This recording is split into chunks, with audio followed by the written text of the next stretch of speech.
that this British elite have mastered and been masters of for decades is psychological warfare. The way that they shape narratives. This is your daily dose of all things royal. Try to update you about this very complicated story that's breaking now in the media. And it has to do with the fact that I am a target of the Labor Party and a PR firm called APCO. They were caught investigating myself and 6 other reporters. You want to know who works for APCO? Well, that would be Lord Edward Young. Yes, the Lord Edward Young, who was the former private secretary to the late Queen and who also played a starring role in the drama for Harry's security during the Sandringham Summit. Go ahead and keep listening, but keep this in the back of your mind. This memo, I released this memo last week that I got leaked to me. And I want to try to explain to you a little bit about what's going on. So you can see that I'm one of the 7 people that were being targeted. This memo has been bouncing around London, I would say maybe for months, weeks. I'm not totally sure. I got it, released it. And when it first started getting more public attention, the guy who ran Labour Together at the time he's now a member of parliament named Josh Simons. He denied that it was about investigating reporters, and he tried to lie about this and say that he had asked APCO to investigate a hack. Well, you can tell that this is not true because at the top of the memo, it says very specifically what they were interested in. And it was a group called the Center for Countering Digital Hate, a nonprofit that was started by Labour Together, Josh Simons' think tank that he was running at the time, and Labour Together, and the money involved in all this. And that's really what this is all about. It's really about the sort of dark arts that have been going on inside London, the secret money, and this group called Center for Countering Digital Hate, which is run by Imran Ahmed. And I've been investigating Imran Ahmed and the Center for Countering Digital Hate for several years right now, and that's why I've been caught up in this. I became interested in the Center for Countering Digital Hate in around 2022, 2023, and it was part of my sort of more look at the entire disinformation industry. I'd realized a lot of these fact checkers were nonsense. I've written about this several times at the Disinformation Chronicle. I realized that a lot of the academics that are, misinformation experts are just nonsense. And the Center for Countering Digital Hate was very critical at this time. It was being quoted everywhere in the media. New York Times, they were on CNN, MSNBC, of course. They were constantly in the media, and I had no clue who they were. I'd lived for a decade in DC. I know a lot of the leaders of nonprofits. I'm friends with people throughout the city. I'd never heard of them, and I'd never heard of this guy who ran them, Imran Ahmed. I wrote an article about this in 2023 for Tablet. And I sort of traced their entire history. Imran Ahmed is actually not an American. He's a British political operative. He comes out of the Labour Party. The Center for Countering Digital Hate was started up as a project of Labour Together, a think tank based back in London. And what they were doing is they were going out and bashing anyone and everyone who they didn't like. And they were putting into power a guy named Keir Starmer, who's now actually the Prime Minister of UK. And after they were successful in bashing their own critics, that's when Center for Countering Digital Hate landed in the United States. They actually caught the attention of the White House, which I thought was so interesting that this unknown nonprofit was being quoted from the White House. President Biden was mentioning them. And it was just so strange to me, like how you could come out of nowhere and suddenly you're famous in DC. That just doesn't happen. And I began digging through their tax records, and it became kind of apparent to me how that was, because on their tax records, the chairman of the Center for Countering Digital Hate is a guy named Simon Clark. Simon Clark had been a fellow at the Center for American Progress. That's a Democratic Party think tank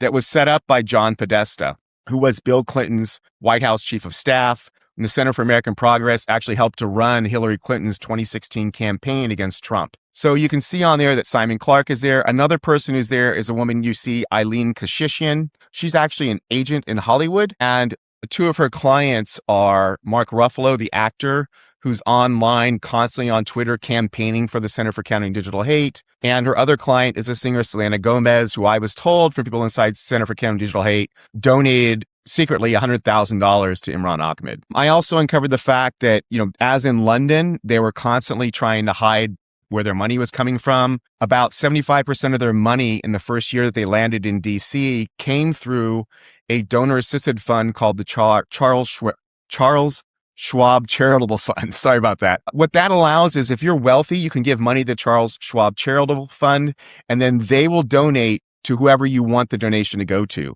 So then the donation comes from Charles Schwab Charitable Fund and not from you. So it breaks the link between the donor and the recipient. And you can actually see that in the memo. This is what APCO and Labor Together were interested in. They were interested in my reporting for Tablet, in my reporting, other reporting that I did at the Disinformation Chronicle, looking further and further into the past and into the hidden ties and the money of the Center for Countering Digital Hate. It wasn't just me that was interested in the Center for Countering Digital Hate. The House was also interested in them, and they deposed Imran Ahmed in 2024.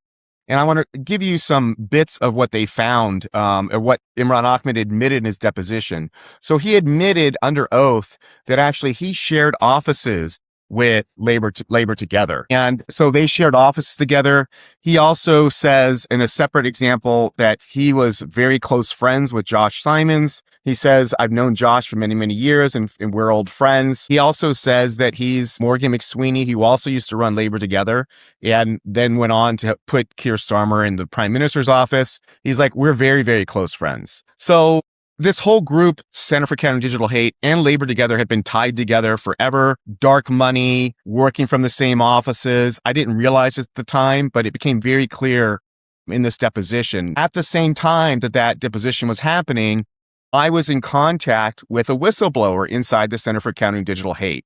Hours and hours on the phone. This person passed me hundreds and hundreds of pages of emails, internal documents from the Center for Countering Digital Hate. And one of the documents that came out was it showed what their real mission was. And their real mission wasn't to control hate, not to try to deal with child porn, whatever it is they try to say they do. Their mission was to kill Musk's Twitter. This is the same document that I've shown you that has Archwell and James Holt mentioned in it, connecting the CCDH and Harry and Meghan together. And their mission was to trigger EU and UK regulatory action. That's their entire mission from the beginning. So based in part on this document that I released through my reporting in 2024, right before Christmas, the State Department moved to deport Imran Ahmed from the United States. He lives in the United States. I know his address and he won't respond to me at all, but I know where he lives. I have his cell phone number. He doesn't pick up the phone. He lives about 2 miles from the White House in northern DC. The State Department cited my reporting specifically in their tweet and in their court documents that this kill Musk Twitter and the trigger EU and regulatory action is why they're actually deporting him. Even though Imran Ahmed has been exposed as a political operative, he's not there to try to control hate. He's a political operative. He's born out of the Labor Party. His entire gimmick has been to push Labor Party operations. He's still seen as critical in legacy media. He just partnered last month with the New York Times. They work directly with him. It's right there in the New York Times. They're working right there directly with him. He's still interviewed by NPR. He chortles about it on Blue Sky. So he's still seen as credible in certain areas, even though in the UK now he's known as Muck. Everything is falling apart right now in the UK. Morgan McSweeney had to step down as chief of staff to Keir Starmer. Josh Simons is now under investigation for having launched this investigation against myself and other reporters. And I just want to let you know one more thing. Imran Ahmed is now fighting his deportation proceedings. He's hired a small army of lawyers. You can see it in the court documents. And one of the things that his lawyers are concerned about is the reporting here at the Disinformation Chronicle. So if they're concerned and worried about the reporting here, this is where you know that you want to come to find the best reporting. So please subscribe. Please keep coming back here and reading everything. And I'm going to try to keep you informed and up to date as much as possible. Which brings me back to talking about Edward Young, who is the former private secretary to the late Queen, and also King Charles. He also played a pivotal role in Harry's security during the Sandringham Summit, or at least that was the story we were forced to believe. He's now currently the global chairman of the family office practice of APCO Worldwide, the same PR organization that is going after Paul Thacker. Everybody keeps saying how the royal family is not political, but the people that they surround themselves at the palace are 100% political. Just so you understand the influence of Edward Young, he is a proper old-school British establishment operator who spent 20 years inside the royal household, climbing his way up to being principal private secretary to the Queen. Essentially, the Queen's chief of staff and advisor. Right now, he's currently juggling 3 overlapping roles. The first one, in the House of Lords, he chips in on foreign affairs and sits on the Finance Select Committee, which is somewhat more public-facing. Then he is the advisor and confidential emissary for the Commonwealth Secretary General on global head of state matters. The Commonwealth, we know, has got 56 countries, and essentially he is the quiet back channel guy sorting sensitive stuff between heads of state and governments that they don't want done through normal diplomatic channels. Yeah, that doesn't sound dodgy at all, right? And then finally, he is the head of APCO's family office practice, advising ultra-wealthy families and high-profile people through crises, transitions, and reputation management. Exactly the kind of work that needs someone with his kind of access and discretion, and I would not be surprised if we find out he's still involved with the Harkles. So this was a guy who was part of the Sandringham Summit and exit strategy for Harry and Meghan, working alongside the creator of the fusion doctrine, if you had watched my video about this, along with Mark Sedwill. Couple that with Fiona McElwim, who ends up getting an honor from the king. If you've been paying attention just as closely as I have, you now start seeing that these people would be the right people to have in place to pull off this government black operations, or what we've come to know as Megxit. Now, if you've been following me over the last couple days, you would have seen the various videos that I've been doing on the CCDH and calling out Imran Ahmed for his lies. And the biggest lie of all, which I didn't get a chance to include it in the last video, is this one, because I literally discovered it right after. And now all of this is coming full circle to understand what really is Megxit. In 2015, I was working in the Palace of Westminster as a political advisor to Labour's Shadow Foreign Secretary Hilary Benn. From inside my party, I watched with horror the rise of a virulent anti-Semitism, driven in part by shadowy Facebook groups spreading ancient lies to hundreds of thousands of party members. A few months later, as a senior advisor to Labour's Remain campaign in the EU referendum, I saw the same dynamics at work. Conspiracy theories and lies, a version of the Great Replacement theory in which the EU was importing Muslims and Africans to destroy the white race, spreading at a speed and scale that traditional media could never match. And then 2 weeks before that vote came the murder of my colleague Joe Cox. So Imran Ahmed just got done saying that he was a senior advisor to the Labour Remain campaign. This is very important to understand. The Remain campaign was the movement that advocated for the United Kingdom to stay in the European Union during the 2016 referendum on EU membership, commonly known as the Brexit referendum. So these stupid leftists wanted to stay in this globalist enslavement agenda. So this MP, Joe Cox, comes out of nowhere in 2015 and suddenly becomes one of the strongest voices and supporters of the UK remaining in the European Union. She wasn't a leader of the official Remain campaign, but she was getting a lot of attention. She was most known for her European views and support for international cooperation and advocacy on humanitarian issues. During the 2016 referendum campaign, she spoke in favor of EU membership and participated in Remain-related events. So the story goes that this woman was murdered a week before, not 2 weeks, a week before they were to take a vote. And at that time, the temperature showed that the UK was leaning towards leaving. And the globalists, they weren't happy, nor did they want that. Especially in the United States. We saw Barack Obama made a trip on over to the UK to tell the British not to vote for Brexit. Am I right? So there was a lot riding on this vote. I think it's fair to say that maybe some point down the line there might be a UK-US trade agreement, but it's not going to happen anytime soon because our focus is in negotiating with a big bloc, the European Union, to get a trade agreement done. And UK is going to be in the back of the queue. Outside her constituency surgery, she was shot twice in the head, once in the chest, and stabbed 15 times.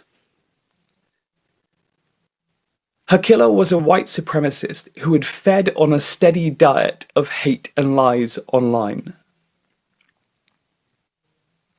As I mentioned in my previous video, Joe Cox's alleged killer, Thomas Mayer, was not radicalized from social media. In fact, after I did that video, I read through this article, and look whose name pops up. The SPLC.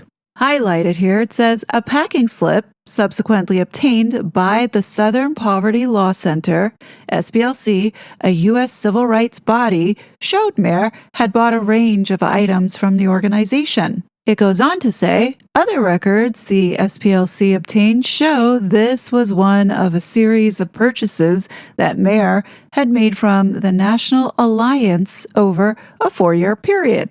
Fast forward to 2026, and the FBI announces that they have indicted the SPLC. The general just told you, the Southern Poverty Law Center, in a massive, sweeping indictment, has been charged with allegations of fraud and using the banking system to perpetrate that fraud. I just want to talk about a couple of brief things here. The Southern Poverty Law Center themselves advertise to raise money to dismantle violent extremist groups for a period of at least a decade. They use their donor network to raise money to purportedly dismantle violent extremist groups. However, the SPLC, the Southern Poverty Law Center, used the money they raised from their donor network to actually pay the leadership of these very groups. I just want to say that again. They used the fraudulently raised money by lying to their donor network, thousands of Americans, to go ahead and actually pay the leadership of these supposed violent extremist groups. The groups, as the general laid out, include the Ku Klux Klan, the United Klans of America, Unite to Right, National Alliance, the National Socialist Movement, the Aryan Nation Motorcycle Club, and the National Socialist Party of America, and also the American Front. The key one on this list is the National Alliance. So according to Kash Patel in this indictment, this wire fraud, false statements, and conspiracy to commit money laundering was actually funding these radicalized groups that they in turn on the surface was supposed to be stamping out. So essentially what this indictment is saying on the back end, SPLC was using donor funds that were intended to fight against violent racist extremist groups, but instead giving and supplying and enabling these violent racist extremist groups like the National Alliance. And according to Kash, this had been going on for at least a decade. This is what Will Kane had reported not too long ago. From 2014 to 2024, the Southern Poverty Law Center allegedly funneled more than $3 million. To who? Let's talk about it. First of all, the accusations, according to the DOJ, is that they funneled over $1 million to the National Alliance affiliate. You may not know who they are. I did not know who they are. Who is the National Alliance and who is one of their affiliates? Well, it's formerly one of the largest neo-Nazi organizations in the United States. It's interesting, though. At its peak, it had around 1,500 members. But its main leader died in 2002, and then the group splinters. And ultimately, it lost most of its members. It's anticipated that by the mid-2010s, they were down to a few dozen members left. A few dozen members at the same time, the SPLC is funneling them $1 million. How about a $300,000 funding to the Aryan Nations affiliate? Here's what's fascinating about the Aryan Nations affiliate. The story is very similar to the National Alliance affiliate. It declined seriously in the early 2000s. But interesting note, in September of 2000, the Southern Poverty Law Center won a $6 million judgment against the Aryan Nations. So now, a decade later, they're back funding to the tune of $300,000, the Aryan Nation? So now that you understand that bit of detail, let's now go back with a fresh set of eyes and look at what was reported on Jo Cox at the time of her murder. Mum, proud Yorkshire lass, Labour MP for Batley and Spen. That's how Jo Cox described herself on her Twitter page to her thousands of followers. A newcomer to Westminster at the last election, but she made an impact on those in the chamber, colleagues clearly distraught.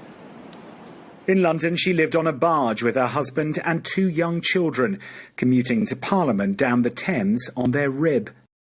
She was elected as MP with a majority of more than 6,000. Thank you, Mr. Speaker. She brought a feisty energy and campaigning zeal to her parliamentary interventions, but her roots were in the north of England, demonstrated in her maiden Commons speech. Batley and Spen is a gathering of typically independent, no-nonsense, proud Yorkshire towns and villages.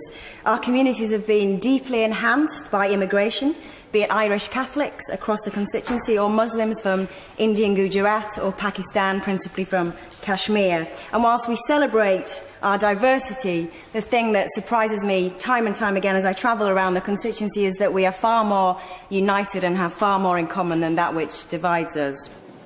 Another Yorkshire MP, Mary Cray, despairing at the loss of such a vital voice. Jo Cox, I knew, was a warm, friendly, energetic, principled and passionate woman who cared deeply about her family, cared deeply about Batley, the place that she was born and brought up, and the constituency she represented in Parliament. Before Westminster, Jo Cox worked as head of policy for the charity Oxfam and with Sarah Brown on maternity issues. They took her to New York and Brussels. But she also went to more dangerous parts on aid missions, including Gaza and Pakistan. Her verve drew admiration from her co-workers. Jo was such a lively, bright, bubbly person, a very infectious sense of humour and engagement with things, always very positive, and would always put such huge energy behind everything that she did. But her varied interests and global campaigning never cut her from her roots. Jo Cox was closely connected to West Yorkshire and the constituency that she eventually came to represent in 2015. She went to school at Heckmondwike Grammar School and then went on to Cambridge, where she became the first member of her family to graduate. Jo Cox said at Cambridge she never really spoke right or knew the right people, but said it helped her cope with Westminster. Just a week ago, she lined up for a parliamentary tug-of-war, the House of Commons versus the House of Lords. Her team of MPs won the day while raising money for the Macmillan Cancer Charity. Jo Cox. But it was on Syria where she found her voice in the Commons. There's growing evidence, as we know, that Assad's barbarity is unhelpful, forcing moderate Syrians towards extremism. In Westminster, where she'd made her mark in just 13 months, they paid tribute. Tears falling, candles lit. And down the river in Wapping, a memorial spread across the boat she loved. A fighter for the oppressed, characterised by one friend as a firecracker, her spark cruelly extinguished. Robert Nisbet, Sky News, West Yorkshire. This woman was so special that before even the royal family got to comment, Hillary Clinton makes a statement on the very same day. Says here, I'm horrified by the assassination of British MP Jo Cox, murdered earlier today in her district in northern England. By all accounts, she was a rising star. Her maiden speech in Parliament celebrated the diversity of her beloved Yorkshire constituency and passionately made the case that there is more that unites us than divides us. It is cruel and terrible that her life was cut short by a violent act of political intolerance. It's critical that the United States and Britain, two of the world's oldest and greatest democracies, stand together against hatred and violence. This is how we must honor Jo Cox, by rejecting bigotry in all its forms and instead embracing, as she always did, everything that binds us together. So here is Hillary Clinton eulogizing a British citizen. But when Charlie Kirk died, crickets. Obama even paid tribute to Joe Cox. In fact, he personally reached out to Joe Cox's family when she was originally shot in June. Now, the peculiar thing about Joe Cox, even though she's a British national, was somehow working with Barack Obama in 2008 on his campaign.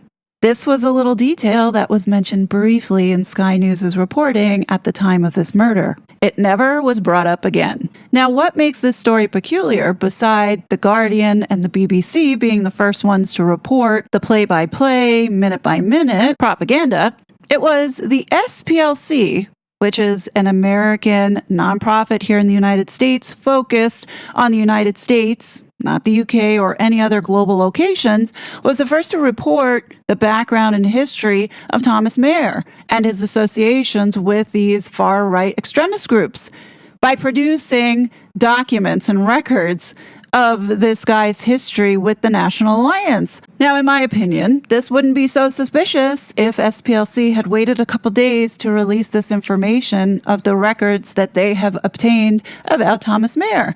But instead, they chose to release these records literally within hours after this woman was murdered on June 16, 2016, which I find incredibly suspicious because at the time they were still investigating. How is it that the SPLC had a whole background on this guy? In addition, these two documents or records that the SPLC was in receipt of so quickly before even the UK police authorities could make the determination that he had ties to these so-called far-right extremist groups. But what are the odds that one of the records that SPLC had put up just so happened to resemble the actual murder weapon? And what are the odds that Obama was part of the advisory council for the Obama Foundation established My Brother's Keeper Alliance, in which the SPLC, as well as Color of Change, had been a part of? I don't want to come to any conclusions about Joe Cox's murder, but with all this evidence and now the recent developments of SPLC, it's kind of hard not to, especially when you take into consideration the political climate at the time. But given how manipulative the media has been with Harry and Meghan, I'm getting the vibes that this murder of Joe Cox was a false flag event. Now, unfortunately, we can't go back and look at the actual court documents to see exactly what went down and what Thomas Mehr said. We can only rely on what was reported by the BBC, The Guardian, and anybody else who were privy to the actual trial, which is quite concerning because we know how the BBC, Guardian, and all these media outlets have lied to the public in the past. Now, I've taken the time to search for information about this case, as well as evidence and what was being reported. And unfortunately, there's not a lot except for what these media outlets have put out there, especially when it comes to photo evidence, of which none of it shows actual evidence of this murder taking place. Okay. In addition, a lot of holes in the evidence that they did put forward, which didn't add up. Timelines don't add up. Yeah, I find it really bizarre that here is a woman that came out of nowhere who has ties to Obama's 2008 campaign, is a rising star in the Labor Party, and then brutally gunned and shot down, according to reports and third-party witnesses. Now, we don't know if these third-party witnesses who claim that they heard this man scream Britain first before he went on to commit this atrocity, who's to say this wasn't made up or fabricated to fit the narrative by the media, all to fit the globalist agenda. Britain is stronger together with the EU, with all the diversity and migration going on, than removing itself and becoming isolated with nationalist principles. Because you see what happens when you have nationalist ideology percolating in society. I feel like Joe Cox was the sacrificial lamb here. The next question is Joe Cox really dead? Looking at what I could find on X, Jeremy Corbyn, MP, states in 2018, "You decry this great movement I lead, yet when my citizen journalists stunningly reveal that Joe Cox is actually alive and living in Israel, you resort to the cliche of calling it conspiracy theory. This man is a hero." And in this shows that one of these citizen journalists thinks she's alive in Israel, When you look back at the archive footage from all of these media outlets, her husband is front and center giving interview after interview after interview. It reminds me very much of how the alleged Markle family would be doing interview after interview after interview. Now, it's my opinion, but this whole murder of Joe Cox was completely manufactured. Manufactured hate to drive the agenda to clamp down on speech. And that's how Imran Ahmed is using the alleged death of this woman to drive censorship here. And they specifically use the element of race, something that they probably have learned from the United States Democrats, to keep people divided. And this is what we see here with Imran Ahmed talking about anti-Semitism and white supremacy. Yeah, and who else followed suit with using the race card 8 days after it was announced that they were dating? Meghan Markle. Who could forget, on election day in the United States for the 2016 election, Harry gets the palace to publish his statement about how his girlfriend is facing a wave of racial abuse and harassment in the media. And now when you look back at the events and the timelines and the contradictions, as well as the foundation of Harry and Meghan fleeing the United Kingdom because they're so racist to come to the United States to subvert the will of the people, you start to realize it's the same game that Imran Ahmed and the rest of these dirty politicians have been playing. Yeah, I just don't get how people don't see how we were all lied to. Now, from what I see here and going back, there were a lot of people who were questioning the death and the lack of evidence to show that a murder actually happened.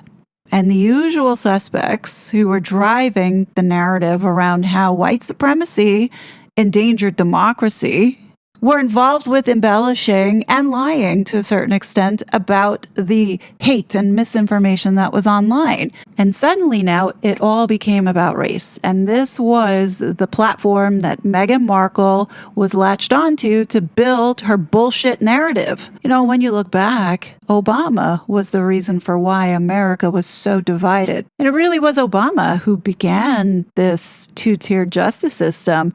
During the Obama years, we saw a steady stream of false claims that America was an inherently racist society with a biased judicial and law enforcement system. You know, it was Obama who rekindled a racial divide that had been steadily going away in American society. What he did was he was fostering group identity politics for political advantage. You know, we all saw it. And then Meghan Markle brought that shit to the UK. You know, we're watching right now in the UK a two-tiered system because people are afraid of being called racist. We're now seeing the harm that this has done playing out in the UK, especially recently with Henry Nowak. And I'll talk a little more about that towards the end of this video. Not to lose focus here, but we're talking about organizations that Harry and Meghan are connected to. And when we look at the CCDH and the people associated, keep in mind, Simon Clark, who's tied to the Center for American Progress, which is a DNC think tank, is on the board of both Hope Not Hate and CCDH. You know, we should also not forget that Simon Clark was a heavy supporter of fundraising for the Obama campaign. Yeah, so there's a lot of interconnection here with everybody who was so concerned about Joe Cox's murder. And from what I gather, not only was it the media, but also the corrupted politicians used this tragic event as the foundation for the argument of censoring and silencing dissenting voices under the guise of stopping misinformation and hate. Because this goes back to the fundamental problem that they have, which was being able to control the information space and getting to dictate what you're allowed to see and what you're allowed to say. Yeah, I do believe that these globalists blame social media for why Brexit happened. And that's because they couldn't control the information that you were seeing about why you should leave. You know, it is possible that this murder was a setup by the deep state to sway and manipulate the public into voting to stay within the EU. But it didn't work. Hence, this ongoing campaign to clamp down on information online. And that's because they lost. And then you had Donald Trump get elected. We saw how all of this played out. And when we look at Harry and Meghan and Megxit, it follows the same patterns. It includes the same groups and the same people and the same connections. from the inception of whoever this woman is that we're calling Meghan Markle has been nothing but fabrication. It's interesting to look at this now. Some of you may or may not remember that back in 2019, like literally right after the royal family updated their social media policy to combat the abusive posts against Meghan Markle, you have this article put out by McLean's about Meghan Markle's Twitter bot network that was analyzed by 89up. So look at the date on this. It says March 12, 2019. What's interesting was that the narrative originally started with the Sussex Squad. They weren't called Sussex Squad at the time, but they talk about these bots who are obsessive over Meghan Markle and were attacking the journalists. The Duchess of Sussex, previously known when she was an actress as Meghan Markle, has been dealing with a lot since she joined the royal family, including persistent racist and sexist attacks, both in the media and online. CNN investigated those attacks and found some really interesting stuff, and we have Max Foster, royal correspondent and anchor with CNN, to talk about it from London. Welcome to the program. Hi, Lulu. Thanks for having me. So there are a number of different things here, but let's start with the media, the tabloids, really, and how they have been portraying the Duchess. Well, it's been ongoing. There's certain articles that really upset both Meghan and Harry very early on, even before they were married. So, for example, there was a comment piece in the Daily Mail which talked about her rich and exotic DNA. There were other stories about her family going from cotton slaves to royalty. A reference to Straight Outta Compton. She's from LA, of course. So, I mean, all of the authors of these pieces would deny racism, but it was felt by the couple, this underlying tone, which they felt really uncomfortable with. Well, I mean, rich and exotic DNA could be perceived as coded language.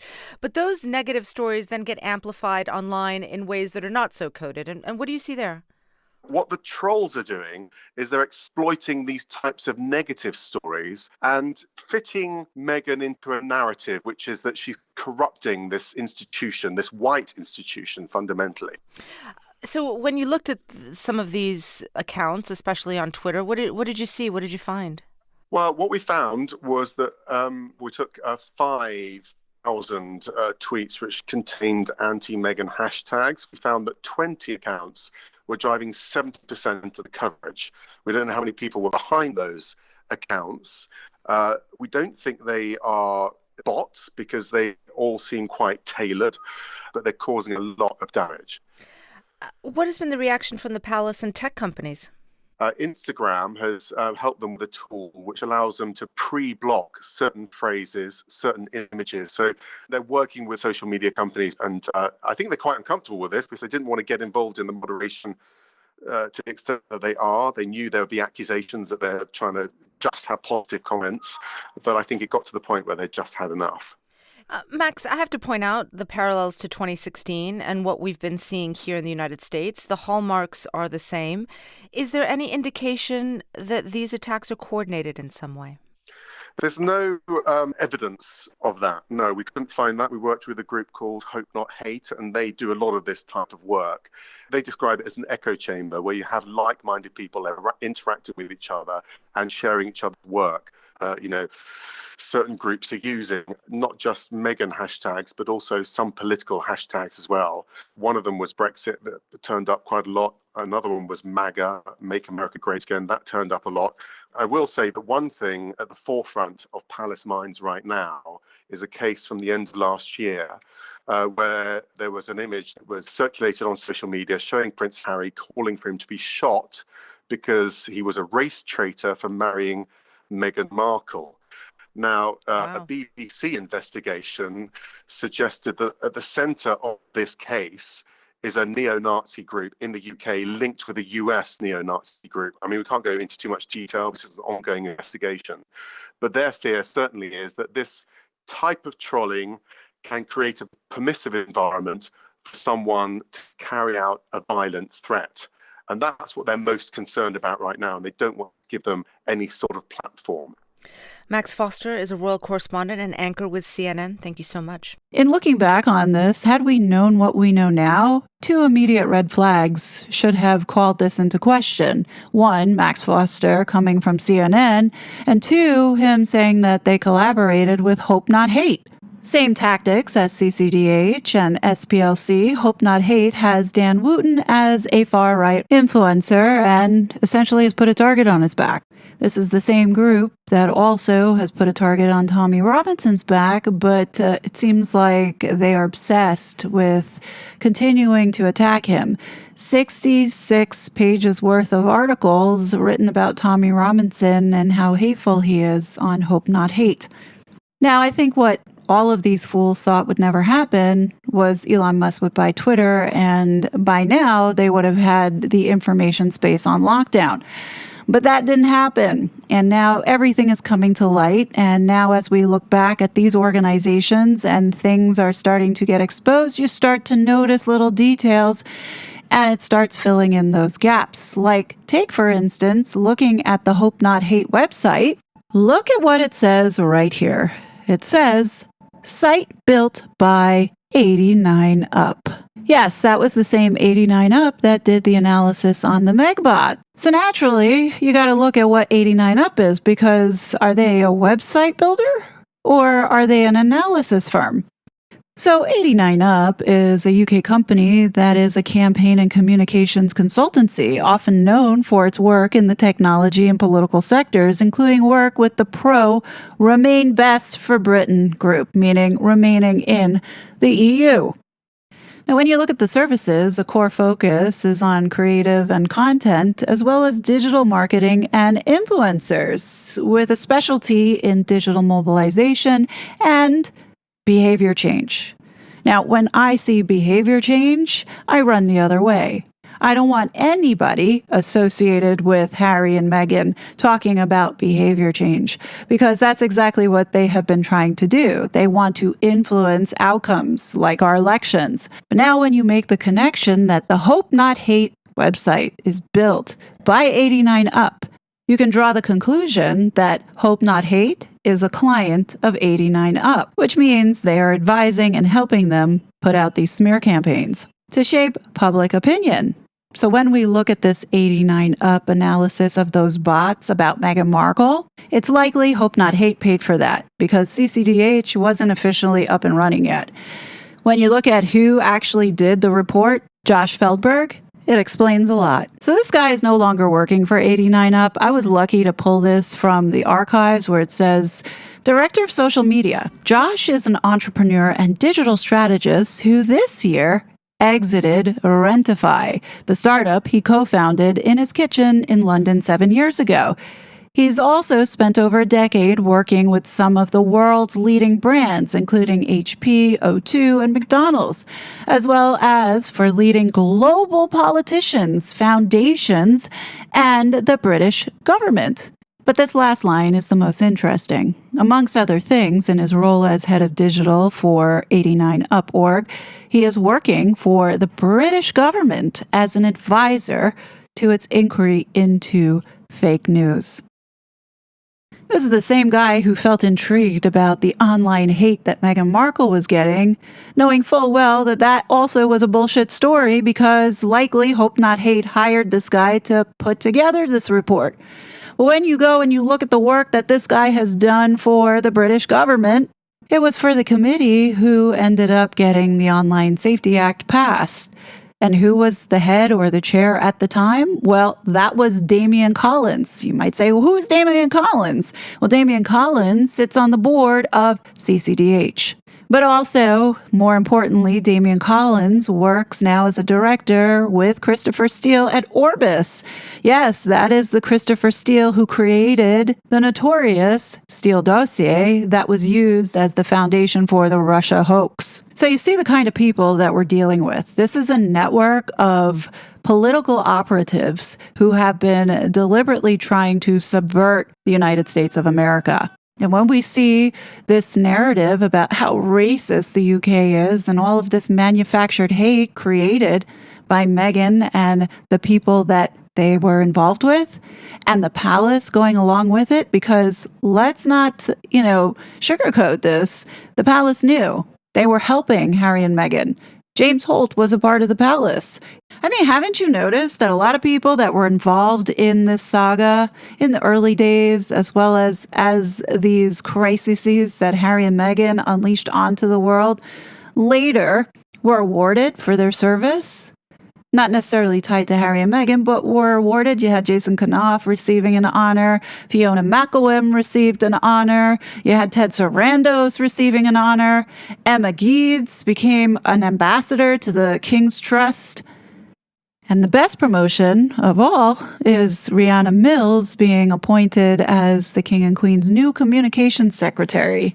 She is now reporting into our favorite Tobin Andre, who is the director of the King and Queen's communications.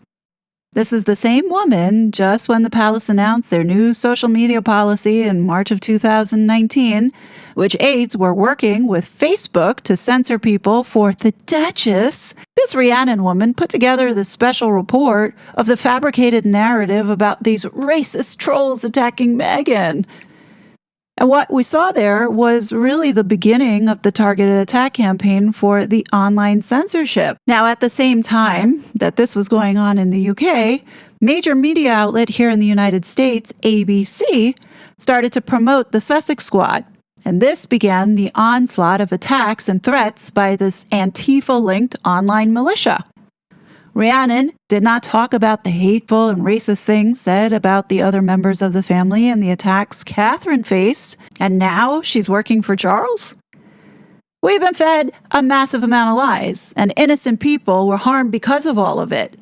Those who lived through this can attest the psychological and financial harm caused by the deliberate disinformation campaigns that were unleashed onto us.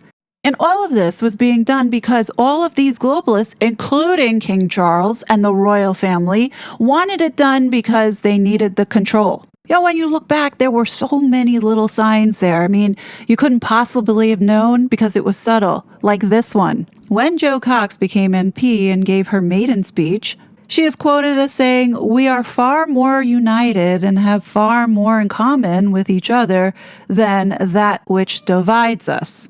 Now, I find it particularly interesting that Harry and Meghan had a similar quote put up on their website, sussexroyal.com, when they initially Megxited, which says the goal is to focus on what connects us rather than what divides us. Combine that with Meghan's post back in 2016 on Instagram about Brexit. She definitely was in support of this globalist agenda with the deep state. Yeah, I don't think it's a coincidence that the messaging for the left when it came to Hillary Clinton's campaign and Britain staying within the EU are practically similar. When you see the slogan for remaining in the EU was Britain Stronger in Europe, and then you see Hillary Clinton's campaign, her tagline was Stronger Together.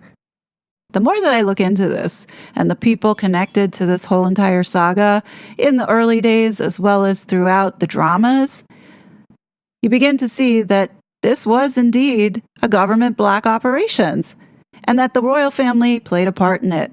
The whole Megxit, that was the excuse to give the impression that Harry and Meghan are coming over to the United States completely independent and that they have no ties to the royal family because the image of the royal family being not political needs to stay intact. Now, seriously, I want you to ask yourself this question and apply some common sense here. Don't make up excuses, but seriously apply common sense.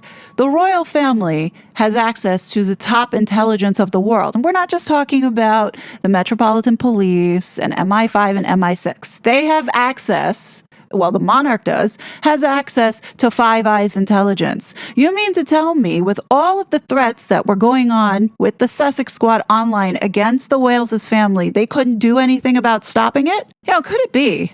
And I'm starting to feel this way, that maybe the reason why the royal family has done absolutely nothing to stop this behavior that we've seen with Harry and Meghan is because they know a lot of it is not real. I'm not saying the attacks on us weren't real. Oh no, those were real. Like, I lost income because of these people. Not forgetting all the innocent people whose personal safety had been jeopardized. You know, you look at all the threats that were being made and continue to still being made against the royal family, and, you know, it's allowed to continue. So the question is, do they know who's behind these accounts and don't see them as threats because they're all part of the plan? Somehow I feel like that's what's going on here right now. Yeah, I'm convinced this was indeed a black operations that went wrong, and now they're trying to figure out, how do we bring Harry back? Do I think Harry's going to get his security back? I think there's a big problem there with his security because it's not the UK government, but instead the United States. There's a lot that Harry and Meghan have done over here that was not supposed to be found out because of, you know, being able to control information and all. You can bet that these globalists were blindsided when Elon Musk bought Twitter, because for a while they had a good control on the information that people got to see.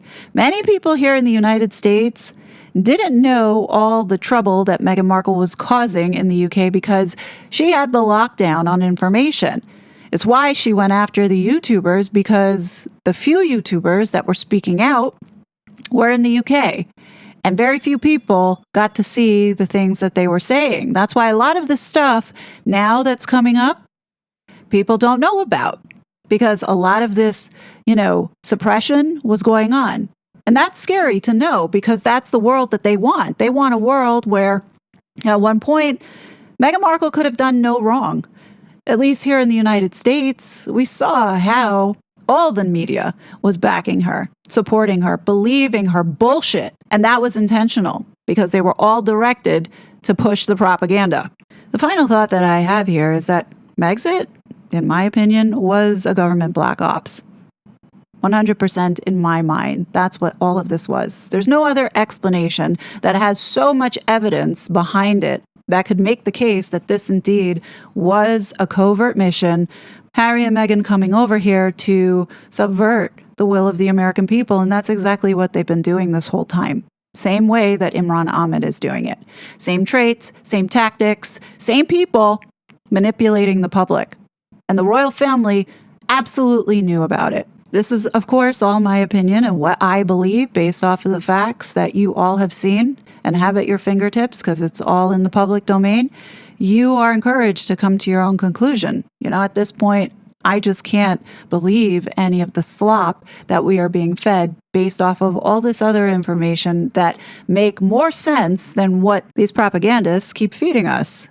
You know, if you can come up with a different excuse and explain why all of this information being presented here is invalid, please let me know.